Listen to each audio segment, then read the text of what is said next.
that was a bundling model that when I saw it, I was like, this is a winning one because it builds everything around the focus on essentially optimization.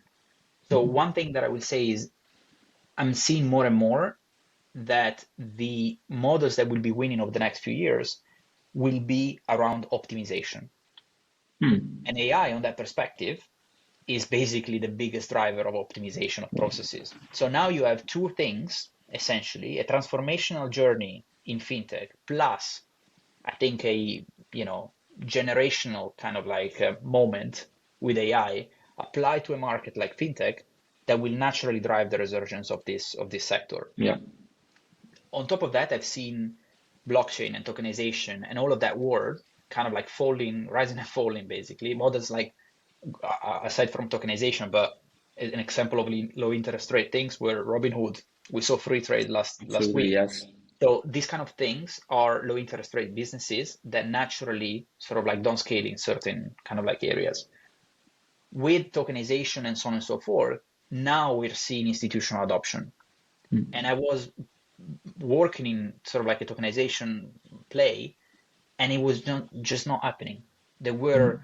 POCs and so on. It's a longer sales life cycle and so on. So now Yeah. we're at a stage in which that will be naturally happening.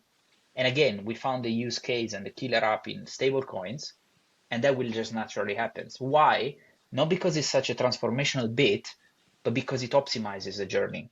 Yeah. It's now a moment in which the fintech businesses need to be built not on top of top line revenues, but on top of margin optimization. This Hmm. is what's happening, right? You look at interchange and the kind of like pressure that goes on Swift and Visa and so on and so forth in order to reshift the dynamics. And we've been always talking about that.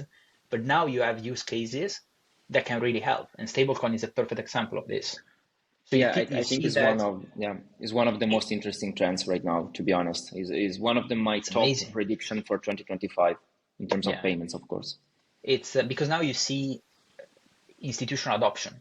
You see Yeah. Nubank, you see the Stripe of Source, you see Hmm. Bridge, you see kind of like, and those are transformational moments because now it's the moment in which those kind of things are, and they have kind of like a path towards being included and being integrated as part of the journey. And again, this is something that operators understand. The public doesn't need to understand too much about this. This is Hmm. another thing that it's also cultural kind of like shift, right? Absolutely.